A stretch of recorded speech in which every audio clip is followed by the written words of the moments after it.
All right, in this episode, this is part 2 of this bonus call that I hosted for folks that picked up some stuff that we were selling for Black Friday.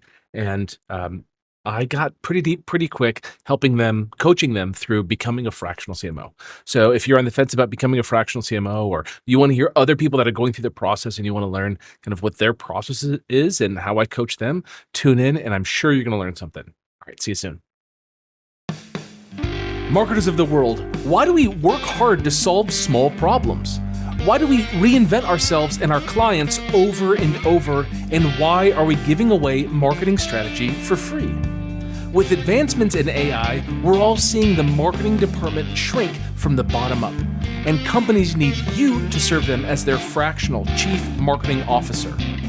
It's time to solve bigger problems and bring home a bigger paycheck.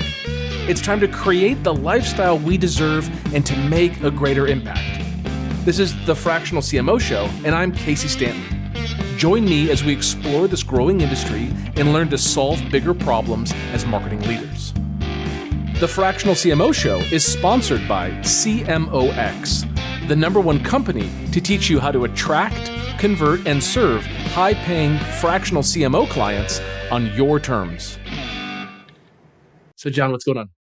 Sure. Yeah. So I'm still early in the journey. I'm looking into building up, getting started, but I've been talking to a number of people who've been doing various types of fractional advisory consulting.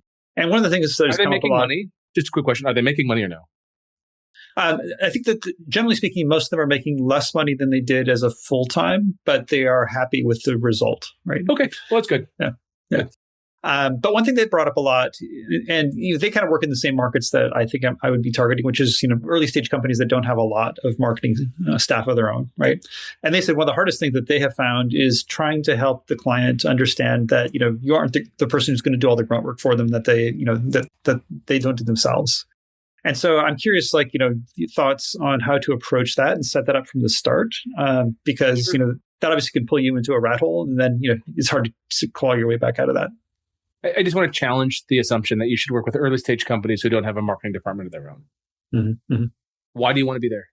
Well, it's not necessarily to have no marketing department. It's that they don't have senior leadership in place in a marketing department, right? If they had that, they wouldn't be looking for a fractional CMO or a senior advisor, right?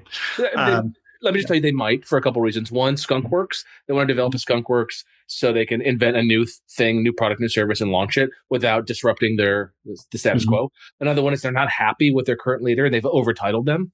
I got pulled into a company with a very smart marketing director. The dude is way smarter than me, but they didn't trust him. So I led him, although I thought he was a very capable person. They just needed someone else there that they could have as a level of strata. So those things do exist, but I kind of understand the general concept here of going to those companies. Okay, cool. So they're doing revenue. They're not pre-revenue, right? Correct. Yeah. I mean, occasionally, there could be companies who need just a project from a marketing, strategist. And are you willing to do project work? But I think that, in cases where I think there's opportunity and project work is a way to assess the client, it's bounded scopes and well-defined. I would say that's, reasonable to consider. I wouldn't do it just as a one-off, because I think then you end up you're negotiating for something small, which takes a lot of time and effort, right? But if it's something that is potentially an entree, it's much easier in some cases to walk in and say, hey, let's do this one project. It'll show you my value. And then let's talk about what it might look like to continue working. To me, that's a reasonable approach. Yep. Reasonable. Totally. Okay. Got it. So what's the big question behind this? Is it interrupt you 100 times? No worries. Yeah. The big question is just that the people I've talked to who have been doing a similar thing have said that they've always been, or I shouldn't say always, they frequently find themselves in a position where they're expected to do soup to nuts. And so, they can try to go in and say, hey, I'd love to bring in this additional resource. Here's an additional cost for that. It kind of doesn't fly. And so, they have to try to figure out, do I back out of this client, or, do I try to reposition what they think I'm going to do? How do you think about that?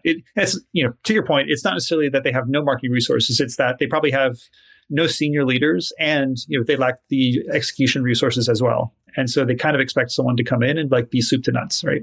Mm-hmm. Yep. Makes sense. So in that situation, I'm saying upfront that the work here is me with marketing talent. I need to bring in talent to do the labor. And there's a couple ways that we can do it. Maybe the team has remnant time available.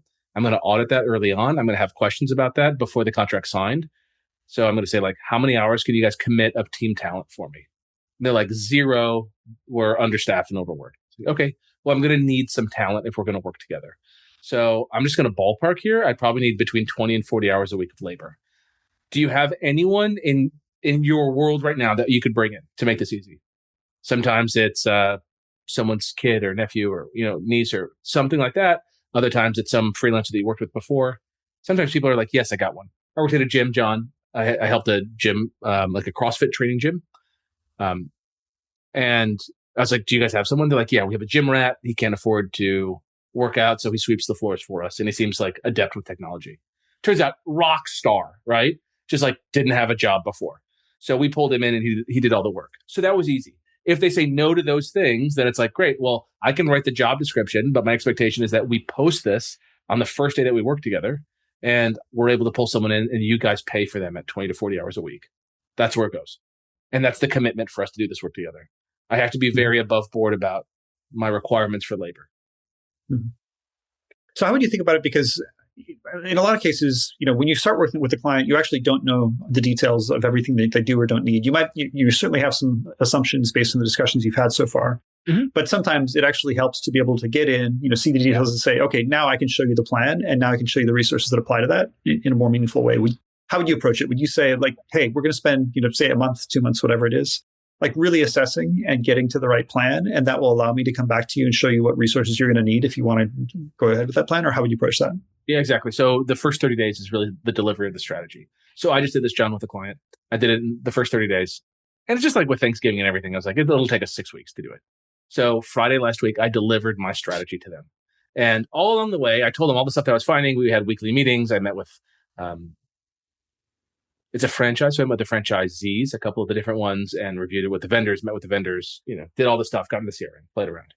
And I really identified what the problem was. I started fixing some of the problems early on. So example is the CRM didn't track UTMs against the contact record. So I met with the developers and gave them an ultimatum that they had to deliver it to us by the end of the year. And they got me in a Slack channel and delivered it like 3 days later. Like that kind of stuff, right? So I'm like actually making stuff happen. I get to the point at the end of it where I'm like, okay, guys, here's the presentation of the strategy. We can keep the CRM because they actually complied with our requests. And we need to do this stuff. We're going to need these vendors to work with. This type of agency that does this, I've got 2 ideas, but we could post a flag, a job post if you want, and we can find someone else. This is what that's going to cost. Then we're going to need a person to do this and a person to do that. These are the hours. These are the projects. These are the rough ideas of cost for us to move forward on. And then you say to the client, like, it's binary. We can either do it all tomorrow, or we can do one project a month for 3 months, or, some permutation of that. What works for you guys? And that's it. And then my fee to oversee it and ensure that they do it to my level is a fixed fee. So it's, we're finding more and more that companies want that first 30-day eval. And then after that, you're able to concoct what your service level is. I think it's 2 levels, 10 hours a week or 4 hours a month. So engaged or advisor. Those are the 2 things that you sell after your first month. You can't go into the advisor level sight unseen because you haven't been paid for the strategy. And if you want pricing for that, I think you charge at least your engaged fee. So if you're going to charge $10,000 a month for engaged, your first 30 days is at least $10,000. I think it could be 12 because you're putting in extra work and there's a risk that you might not keep the client. And also there's kind of the optics and benefit of like, I was 12,000 for this, but to keep going, I'm only 10. Feels nice for everybody. Okay, appreciate it. Yeah, but you're totally right. It's within a clear scope. It's defined and it's a budget that they've agreed to. I think a cool way to look at this too is SEO. Like if you want to dominate SEO for something, there's a certain amount of content that has to be written and deployed on certain pages that have to be linked in a certain way. It's binary. You can ask 10 different SEO experts and they'll give us generally the same idea. And let's say that's 1,000 pieces of unique content. We know it to be true that we need to develop it. And then you say to the client, what kind of budget do we have for this? What kind of budget do we have for the department? Should we do it all in 1 month? Or should we do it over the course of the next 18 months? It still has to get done, but we get to play with timelines to figure it out. And that can help the client be able to afford it. Cool. Good question, John. All right. Corinne left. All right. Laura, you're up. What's going on? Sure. So I'm in early exploratory phase, thinking I want to do fractional CMO at some point, but I'm not ready to make the leap yet. And what would you leap from? I work in CPG and retail brand management for consumer packaged goods, mostly food and beverage. You're a full-time employee or you have an agency? Yeah. Okay, great. So you leaving, that would be, it'd be a risk. Yeah, and I have 2 small children. I'm not willing to do extra projects on top of a full-time job. So, Really good. And do you have a spouse that has health insurance that would cover the family? Yeah, I do. Okay, cool. So then that is kind of a benefit. If and when you're ready, it would be less of a leap than being Yes, exactly. Yeah. So I'm just trying to, if I'm going to join the accelerator, that is a cost, and I want to make sure that I'm ready for it before I commit to something like that. Yeah. So I'm thinking maybe in a year or two, or whatever other experience I need to gain to both feel confident and gain some kind of external authority, credibility to jump into fractional CMO. So I've been head of marketing, brief stint as a director of marketing, but mostly senior manager level. So I'm kind of wondering, do I need higher level titles to help build my authority, or is it just, or maybe like project based work, if that would be helpful? I think it's your ability to tell a story. That's it. So I'm sure you have enough today.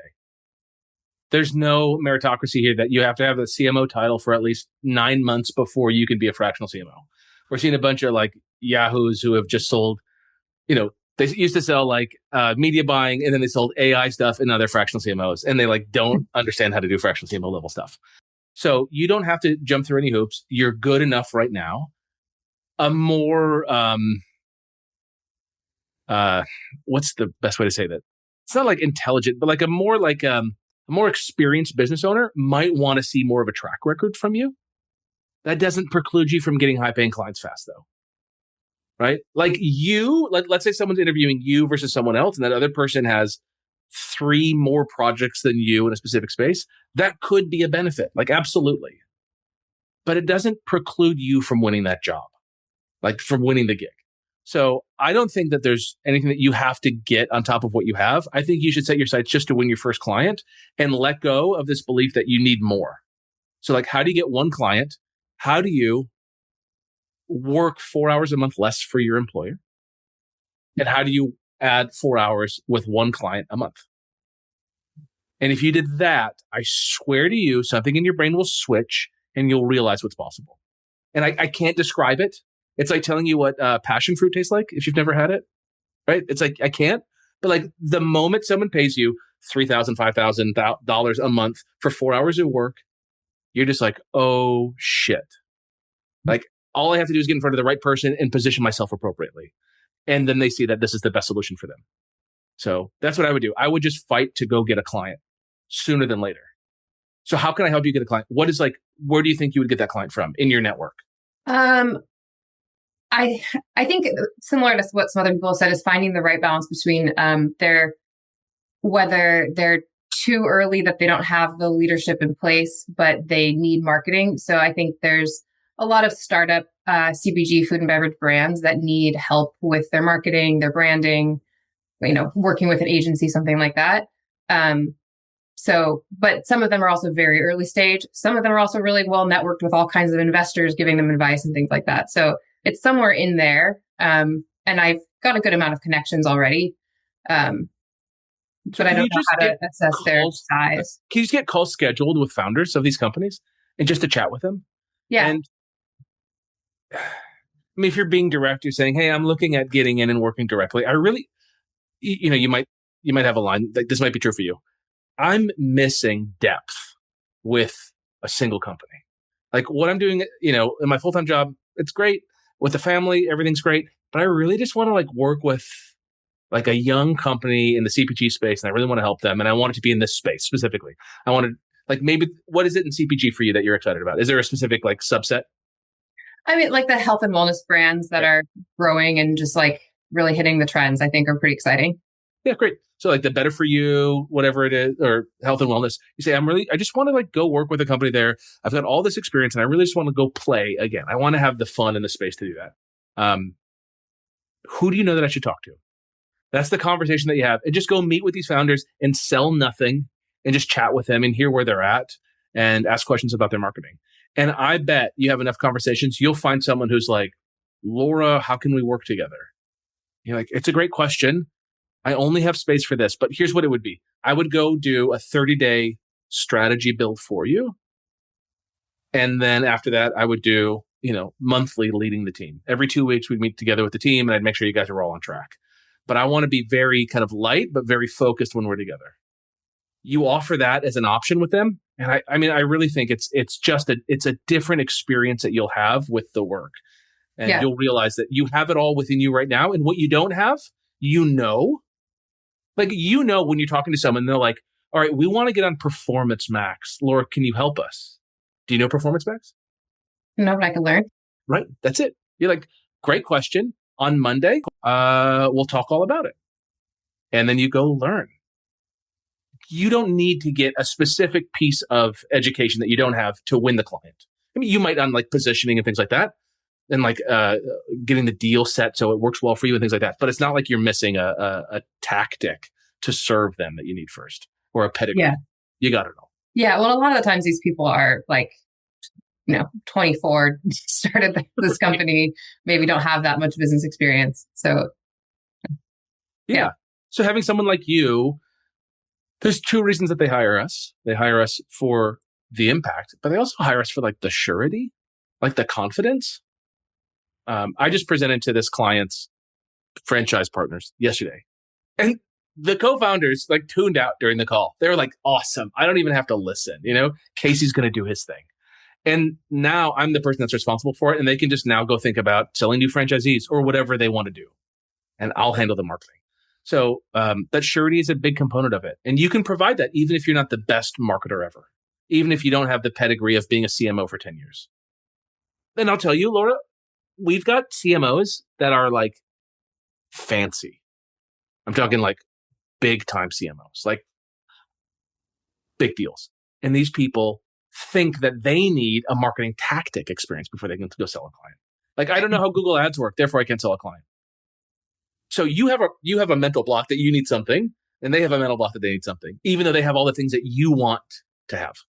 So it's more of a mental block than it is an actual block. Thanks. Yeah, cool. And I really think, what would be your commitment to like reach out, talk to people, and win a client on the side, not threatening your job?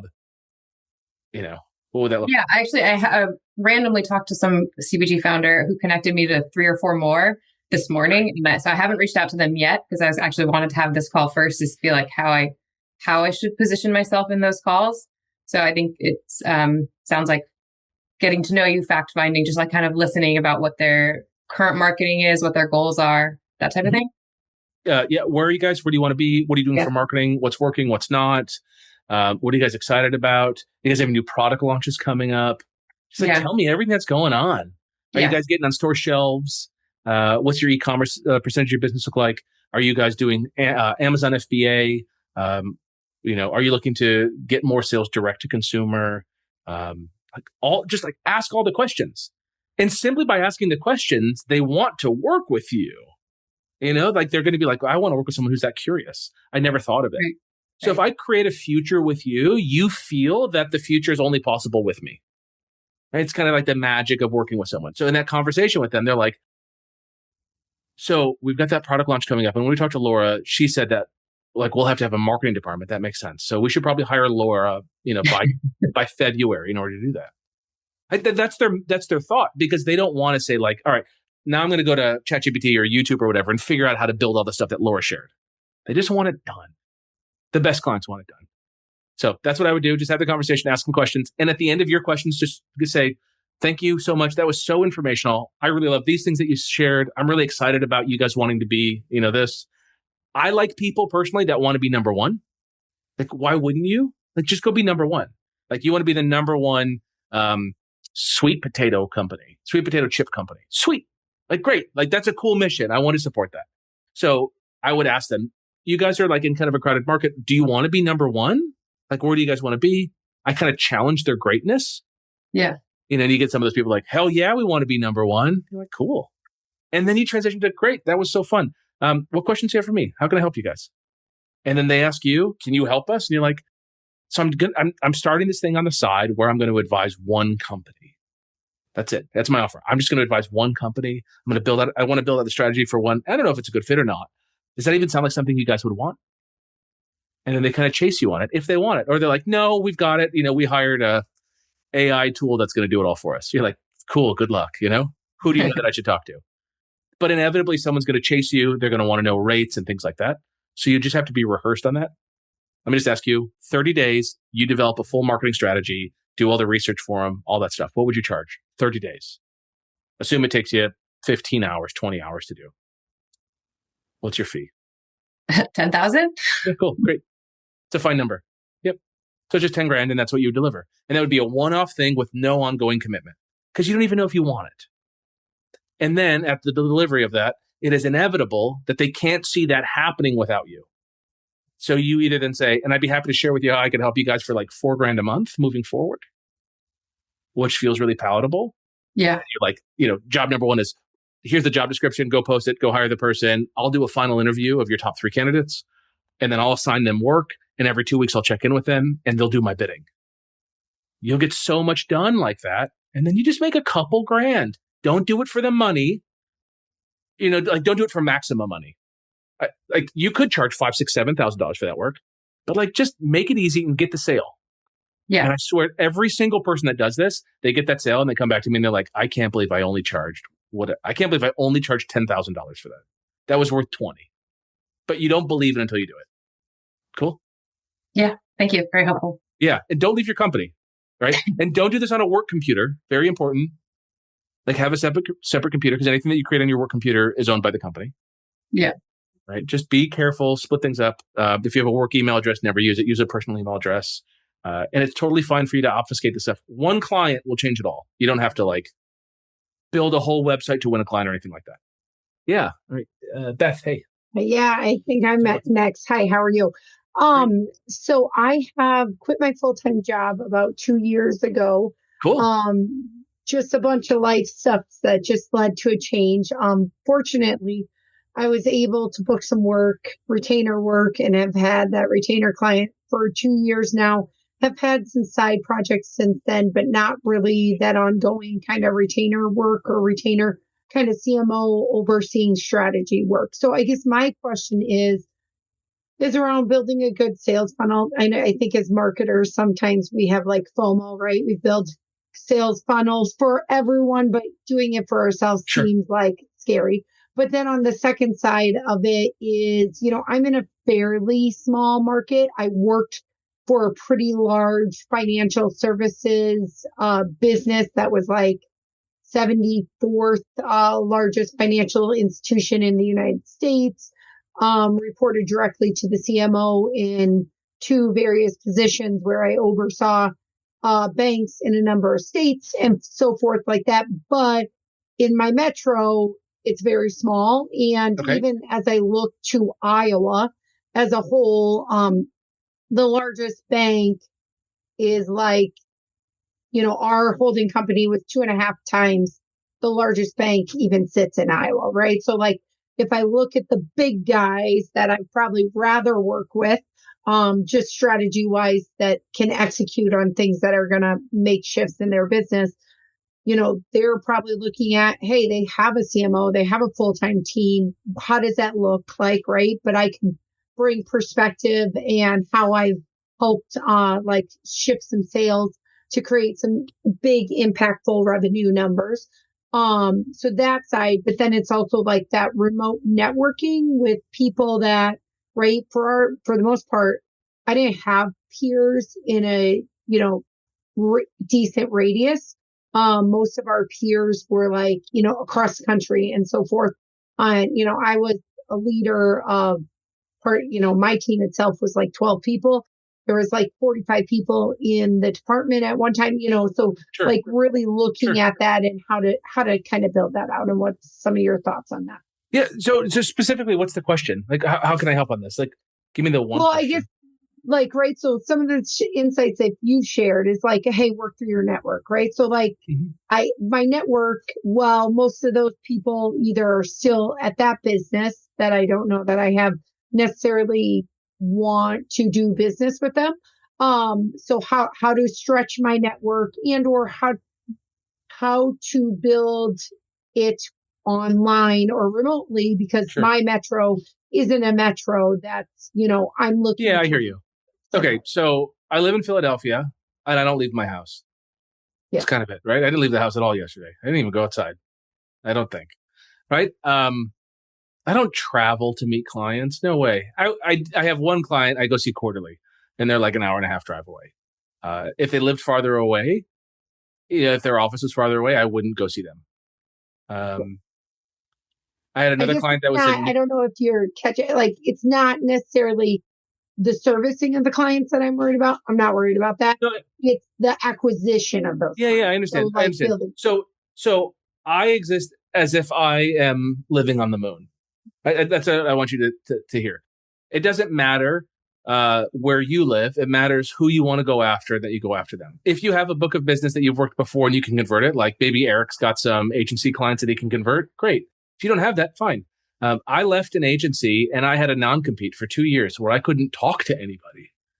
And I didn't want to either, right? Like, I'm by myself, Beth, and I was living in an RV. So I didn't have anything that I could leverage. I couldn't leverage get-togethers locally with any groups or anything like that. I did it all digital. And I just reached out to people directly. So I identified the total addressable market that I wanted, identified the pain that they were in, and offered them a solution. And that was it. And people booked calls with me. Is it the highest returning platform? No, cold email isn't great, but it's also talking to 500 strangers every single day. It doesn't take a lot of days before someone says, okay, I'll listen, or you have my attention. What do you have? So cold email is good. LinkedIn posting is an effective platform too. LinkedIn posting has the benefit of good content will kind of reach audiences that you're not directly connected with. Like if you just take time and go on Facebook and scroll, you'll see that maybe 2/3 of the content you see is not people you follow. Yep. So we live in a world where we don't look at content of people we follow. We look at content that is just pushed to us by the algorithm. So just write a bunch of content every day, write something new. That's smart. If you had a litmus, it's make smart people think. Like that's your thing. What am I writing about? Does it make someone smart think? Then do it. If it's a little funny, that's fun too. But smart is where it's at. I want someone to think of your industry, Beth, and be like, Beth's the one. I see her writing about this stuff all the time. We just had one of our CMOs yesterday report that she had 2 or 3 leads in the last week come to her only because of her LinkedIn posts. She's just writing nerdy stuff that no one else can write because it's her take on the world. So we have some process in the accelerator to do it, but the big idea is that if you're the expert, you have to be seen as the expert. And it doesn't matter where you are. And it doesn't matter, like, you can't go after this company. That's fine. You can't leverage your local network. Fine. There's plenty of people kind of like in Laura's position, which is they're plotting their escape from a corporate job and they need to still win business on the side to prove to themselves or oftentimes to their spouse that they can take the risk of leaving the job. And those people can still be successful. So, yeah, it would be nice if you could reach out to all these people that you've worked with in the past and they could pass you warm leads, but you have to be able to do it without referrals. If you can't generate business without referrals, you don't have a business. You kind of have like a charity where people throw you business. So, yeah, those are my, think of it this way. Last big thought. If you were like the FBI and you were tracking down a serial killer, what would your office look like? Would you have a cork board with photos of everyone and all the places the serial killer hangs and the string around it all? I want that for you, Beth. Define your target market and become a nerd.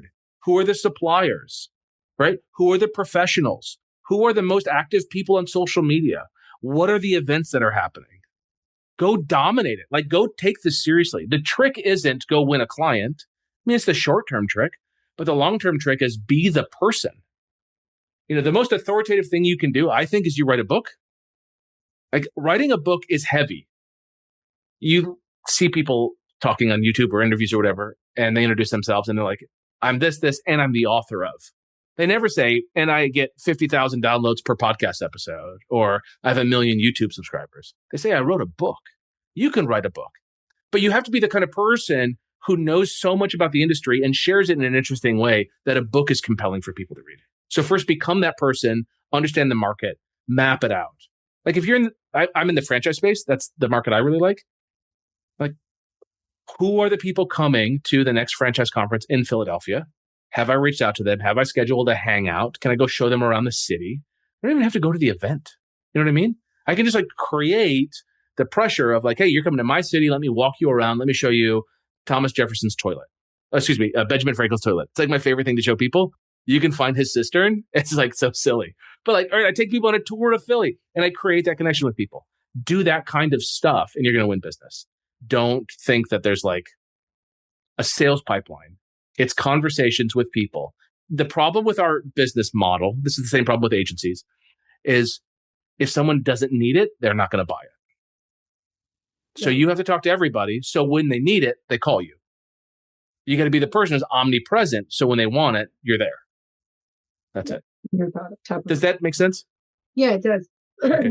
I did post a follow-up question to one of your other discussions. I'll maybe just hit on that since I'm on the mic. Sure. Can you talk about, to your point, how not to give the strategy away? I had an opportunity for a CMO role, and I almost felt like to some extent I gave not strategy away, but gave them the framework of what they should do to get the right. See, they have no marketing guidance. It's a bunch of people doing it in-house and using a bunch of agencies.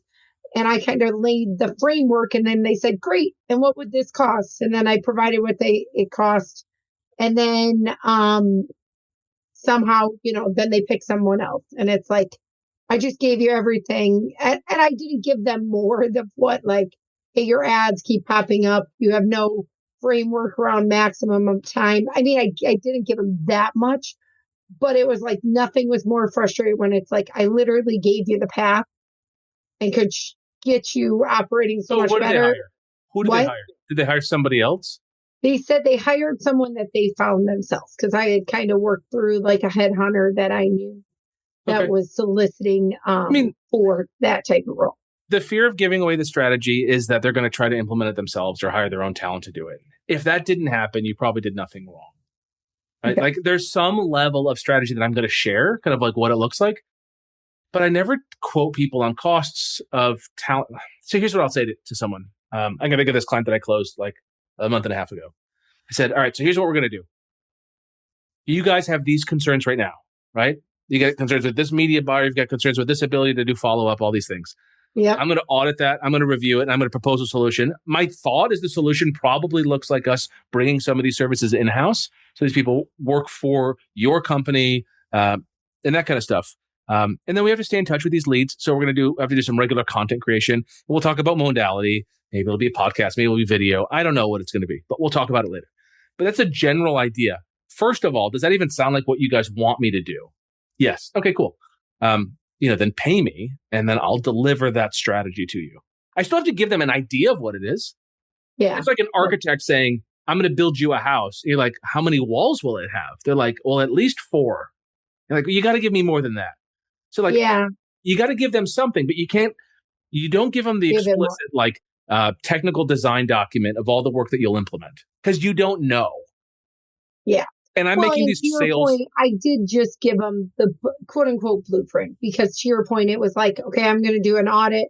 I'm going to do a marketing strategy, and then we're going to engage on a fractional CMO basis going forward. Now, I would say. So I think that sale of the fractional CMO was it kind of sold up front too? It was sold up front too. But basically what we identified in the discussion, it was like, you have all this stuff kind of all over with people not managing it that really know marketing. You're like an expert in this case, it was insurance and annuities. And you know that really well, but you don't know, you're engaging with all these agencies, but you don't know, you're not looking at your Google Analytics to even see how it's, go for it. Yep, makes sense.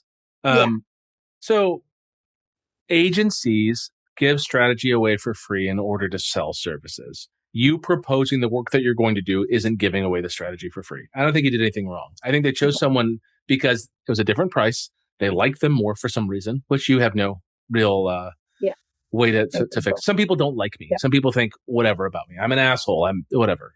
Okay, it's fine, right? They're never going to be my client. I do, though, think that if you said, I want to do this audit and then I want to sell fractional CMO services to you, and that's kind of the agreement, it's kind of like we're going on a first date, and if things work out, we're getting married. I think some people get a little freaked out about that. So I give them the out. So just as a point of coaching, I would do this for 30 days and deliver this. And then after that, we would have a discussion if you wanted my help to help make that strategy come true. I get where you're going. Okay, that sounds good. But then how it almost seemed I tried to do like a monthly rate, and then they're like, no, let's price this out per each thing. But then it's like, well, really, if we were doing a monthly engagement, I was saying a minimum, and I was planning on recouping some of the, because the up. Yeah, that's not the game. That's not the game. The game is, okay, Beth, is there a luxury car dealer or a fashion company near you? Yeah, sure. Yeah. Like someone who carries luxury cars. Yeah. Yeah. Sure. Go there, ask them the cost of something, and then ask them if you can get a discount. And just see their reaction. Their reaction is just like, no. Just no. The answer is no. So it's like, my fee for this is, they're like, let's do a project-based. You're like, makes sense that you want project-based. That's not for me. I do it on fixed fees per month, and I go all in. If that's not what you guys are looking for, I totally get it. And maybe I can recommend some other folks for you to work with. Next. And I'm going to walk away from that deal. If they chase me, they're like, fine, we'll do the fixed fee. It's like, okay, cool, great. But like, I only have one way of going. Yeah. It is a fixed fee. And that's every month. What I was thinking. I just wanted to like make sure I was thinking about it correct. Because that was, really the only longer term engagement that beyond my retain that didn't bite at like, okay, let's at least try with, and I gave them like the 30-day out that you would, to your point, you would take each of these steps. I think the price just kind of shut maybe down. And I think that's a fair conversation for them directly too. Was the price too much? Can you guys just tell me candidly, what was the reason? I'm not going to try to sell you, but what was the true reason here? What did you guys get? I would even reach out to them now. Just be like, hey, I'm just doing a follow-up here just for my notes so I can get better. What kind of person did you go with? What was their cost? And what did you get out of it? And why did you choose it? And are you satisfied? Great. Thank you so much. I would honestly have that conversation so that if you want, but also let it go. Some people are crazy. Some people are literally crazy, Well, and I took it as like, don't devalue myself, because if I'm providing this service to others and they're willing to pay the price, why is, I shouldn't devalue myself to them. Yeah. Okay, cool. I want to move on. Thank you, Beth. I've got just one, and I think like throughout, like you've kind of answered it. Like, sorry, is that a real background? Because it looks really good. Yes. It looks like an AI background. Okay. No, it's not. This is actually wallpaper that I got from Target for like $30. Oh, cool. And then I did that for YouTube. But yeah, you've kind of answered most of the question that I had, and I've realized that it's a mental block because I'm in a different kind of transition. I did mostly, so I was working a full-time job, and on the side, I did project work. Okay. Left the full-time job, was let go. And then I jumped back into the project work, which has been going okay. Okay. But I just find that this transition from selling project work to selling fractional CMO work, even though I'm already doing it, because I find myself, a lot of my project clients really don't have a strategy. So I end up doing it anyway, but I'm not charging for it. And so now I'm trying to transition into offering fractional CMO work, but the leadership part is kind of tripping me up. Like how do I sell the leadership versus the project? And I'm just getting in my head about that. So you need to understand what the company wants. Mm-hmm. Okay. So think of it this way. Tell me again where you live. Houston, Texas. Great. So you're driving from Houston to my place in Philly. Mm-hmm. The CEO says, we got to go from Houston to Philly. And you say, cool. Let's talk about finding the car. Let's talk about going to the gas station. Let's talk about getting out of Houston. Let's talk about, do we drive down 10 to go to New Orleans and head our way up? Or do we go through Mississippi? Mm-hmm. Right? That's what you're doing. What I want you to do is say, all right, in order for us to get to Philly, when do you want to get to Philly by? Okay. What's our budget to get to Philly? Okay, cool. Now let's talk about all the constituent parts of that. Right? Mm-hmm. A project assumes someone else understands the big vision and only brings you in for the small thing. Yeah. Your job is to zoom back out and be like, hey, I get that you guys want me to talk about a project, but I got to know the big plan. Where are we going in the next 2 years? Loop me in. So I got a client right now, Angela, and he brought me in. This is so funny for me. It's he brought me in to do like personal branding. Mm. It feels silly for me. I don't mean to like talk down on personal branding, but it's like, I'm good at a lot of stuff, and like personal branding doesn't feel like the thing. Yeah. But it's personal branding to increase his influence so that he can acquire companies. That's a totally different game. So he's like, yeah, I want you to do some personal branding stuff for me. It's like, I don't want to do that. What are we really doing? He's like, oh, well, we're going to go acquire companies. Every year we want to acquire a company. And I've got this amount of money set aside for it. It's like, that has my attention. So now if I do this personal brand stuff, we increase notability. Then we're able to do direct outreach to business owners who take us seriously. We're able to fly out on the private jet, like we're doing in January, to go have a deal conversation with a company that's potentially selling to us. That's interesting. That first month, I did a little launch for him. Very transactional. Second month, another little launch for him, right? Small project work. But it's all like, okay, when do we get to go do the acquisition stuff? Because that's what we all want to do. Yeah. So you have to be bought into that big picture and then small chunk it to maybe individual campaigns and projects. That's fine. But you're not getting paid on those projects. You're getting paid for the ongoing oversight and success and the ability to achieve the 2-year vision. That's all that it is. You're just focused too close. Focus bigger and then just say, I'm going there. I'm getting to that place with you guys. First thing we're doing is we're launching this thing. Second thing we're doing is this project. Third thing we're doing is a new website. You just keep rolling them out. Once one's done, you go to the next one. So meaning that, so here's where I know it's me. I get personally tripped up. So the way I decided to do this was to try and build a personal brand. And so I'm now getting some like engagement and people wanting to talk to me, but they always come with a very specific thing that I talked about in that video. Sure. That they want to know about. And so moving that conversation from that thing to the bigger picture is where I kind of get tripped up. I get it. So if people are coming to you asking for the small thing, how do you get them to think of the big thing? Are they even big enough businesses to do the big thing? They are, because that's the way that I'm targeting. That's the way that I'm writing my content and doing my videos. So yes, okay. It's just that because they don't have enough marketing knowledge, they think because I talked about that thing, that's the only thing, right? If I talk about positioning, they think that that's the only thing. I would have the conversation directly with them. They'd be like, yes, I'd be happy to do that. But before we do that, I can't even start that work before I understand really where you want to go and your why behind it. I want to get a call together and I want you guys to clue me in on the trajectory of the business. And then it's your job to position yourself as the person that helps them make that dream come true and challenge them to be like, that whole positioning thing, you guys aren't there yet because you don't have a product. You don't need a position before, whatever. You're going to help them choose the right thing.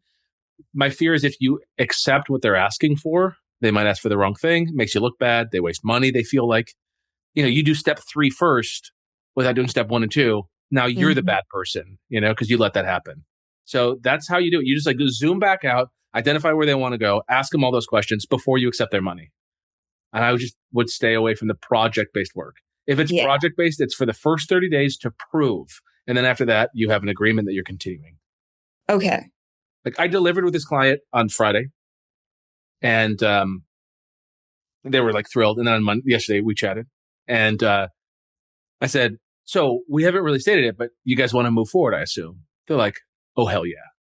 Right? Like that's the feeling that you want. Oh, hell yeah. Like absolutely we're going to. And then they pay you and then you're off to the races. And for us, I'll tell you, Angela, that I am outside of contract right now. I don't have a contract formally with this client because I don't know yet how they're going to pay me. We're figuring that out. They know my fee, but we're doing an upside thing. So I'm working probably for the next 2 weeks without being paid in the anticipation that we get it all inked by the end of the year. And then I'll be paid that upside, factored in appropriately. So that's me buying into the long term with them. Not caring short term about the cash pay, knowing that it will come out in the next month or so, everything will be sorted. The most important thing is that we've locked into a contract for 2 years together.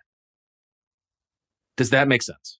It does. It does. So there's a ton of projects. They asked me over the weekend for a project to work on. And I was like, I can do it. It's going to increase our scope.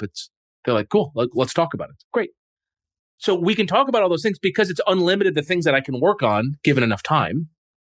And we'll just kind of see what happens. But the commitment first is a commitment and acceptance of my rate and a commitment to a term length of at least 2 years.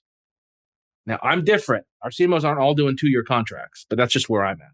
So that's what I'm locking into. If you can get there, then it doesn't matter what the project du jour is. You're going to be able to support them. Sounds Am good. I missing something? No. And like I said, I know that it's like an internal thing that I have to like kind of. No, it's literally a question. It's not an internal thing. It's an outward question. Yeah. Before I can take your money, I got to know where you're going so I can do it right. Yeah. And make sure that this is the right thing for you. Let's schedule a call. I'm going to ask you a bunch of questions about the business and the trajectory. If they're unwilling to do it, they're not your client. And if they're willing to do it, then you're just going to identify all the work that you can do in the future. And then you position yourself as a fixed price CMO for 10 hours a week. Cool. That's it. Yeah. And like the protection for them is great. Budgeting for project work sucks. It does. Budgeting for a CMO that's a flat fee every month is easy. You feel good? Yep. Okay, great. Rachel, do you have anything you want to chat about? I don't see any notes from you in the chat. No, I'm mostly just listening. I'm still I do a lot of project-based work. I went out into business in August. Congrats. Quit a toxic job. By Monday, had an LLC and have been rolling ever since. So, and how's your nervous system? I think it's good. This is the least stress I've been under in a long time. Great. So, I will never go back to work for anyone ever again. I don't think. I like being on my own and doing my own thing. So, but right now I'm really working on. I have a CEO, a woman who just became CEO of a company. We used to work together. So she's sold on me. I'm just working on trying to get her to sign for the fractional. And so right now I am doing some project-based work for her just to keep myself top of mind. So I'm actually thinking about reaching out to her today to say like, hey, we talked about 2026. We're coming up real fast on that. What do you think about me putting together a Q1 plan? Yeah, no, it's full annual. Full annual. Yeah. Yeah. Well, so I mean, this would be hourly. So I'm thinking if I gave her just a taste. Why couldn't you go for the full commitment right now? Because her executive team isn't on board yet. So that's why we started doing just project work, because she said her executive team is still, she just became CEO about a month ago. So I think they're, maybe a little bit, it sounds like they're a little bit nervous about bringing someone like me on board. Like, so she's sold. It's the rest of the team that's still not sure. So I'm just figuring out, how can I get her? And also she's kind of squirrely, she's like the client that's always really overwhelmed and needs a little bit of wrangling. And I know that from having worked with her when she was a chief customer officer. So I'm just figuring out like, how do I get her?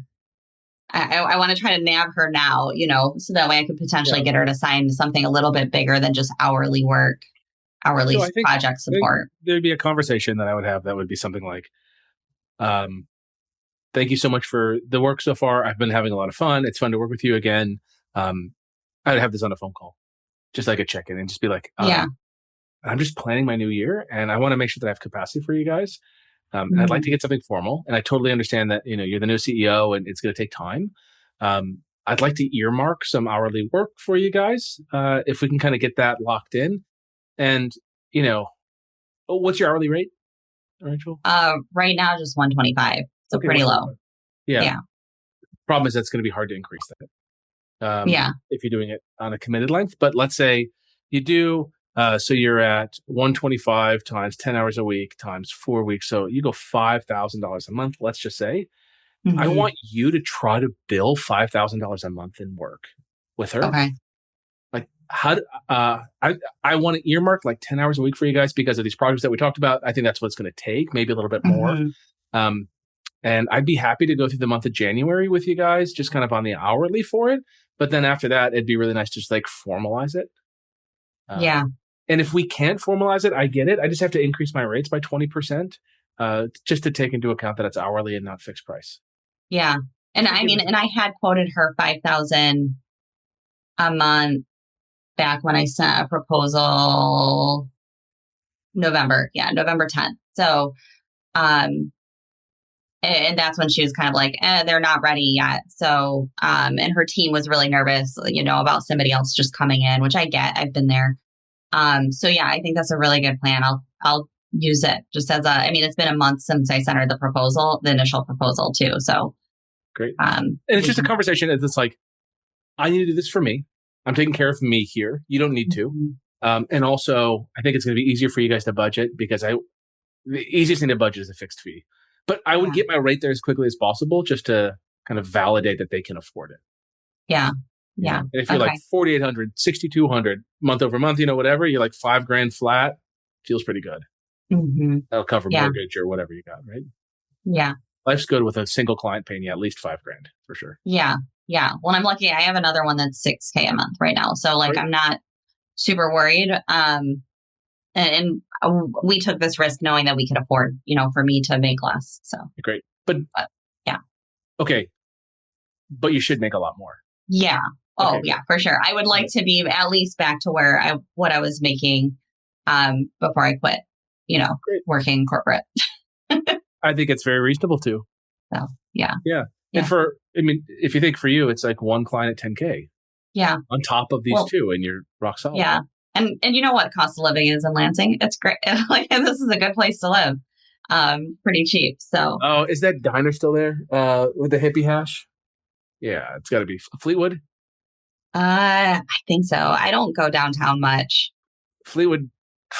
Like you, I don't leave my house very often. I hear you.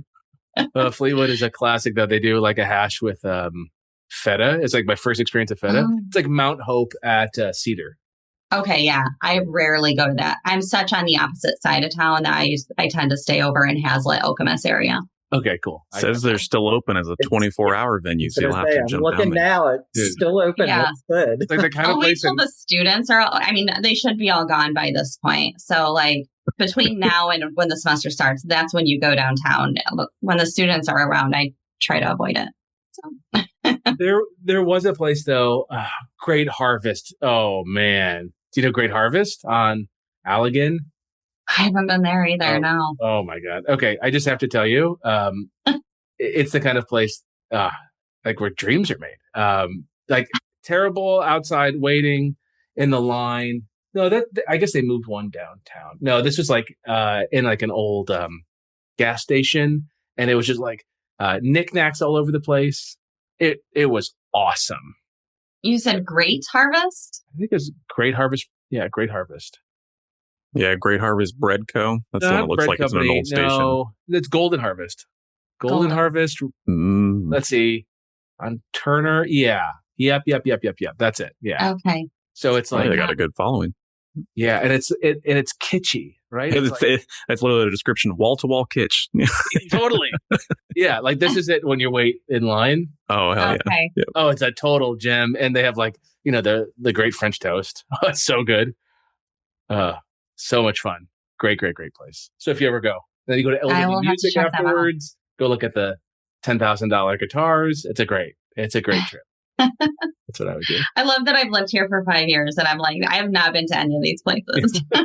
But my husband's a really great chef. So very often I let him cook for me. Yeah. That's you need like a good dream. Yeah, it's great. You need like a good 2 a.m. hash with like people smoking at the booth next to you. It's diner. That's the spot for you. That's good to know. All right. Well, we're reaching into time. Tracy, I don't know if you're a human or if you're an AI, but if you're still here, hey, if you have any questions, let me know in a second. But otherwise, I'd love for you guys just to book a call with the team if you want to chat more and see if we can help you. Anything else, Eric, before we split? You good? No, I think I'm good. This has been great. Very valuable information from everybody else too. So it's going to help me really hone that direction.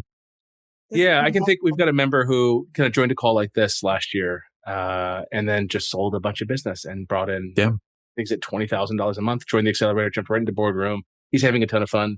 And he was just about to sell his company and I coached him out of it because the amount of money that he would sell for versus what he can cash flow, he's going to make more cash flowing that business than he would, exiting it soon. He could exit in a couple of years too. I think that there's an opportunity for that. So, all right. Well, thank you all for being here. Take care. Thank you for sticking around for the full episode. As you know, learners are earners, but you've got to take action on what you heard today. For more information and show notes, visit fractionalcmoshow.com. If you'd like me to answer your questions on an upcoming episode, you can share your question at fractionalcmoshow.com. And last, please hit the like and subscribe button so that I know that this content is helpful to you. All right, go get them.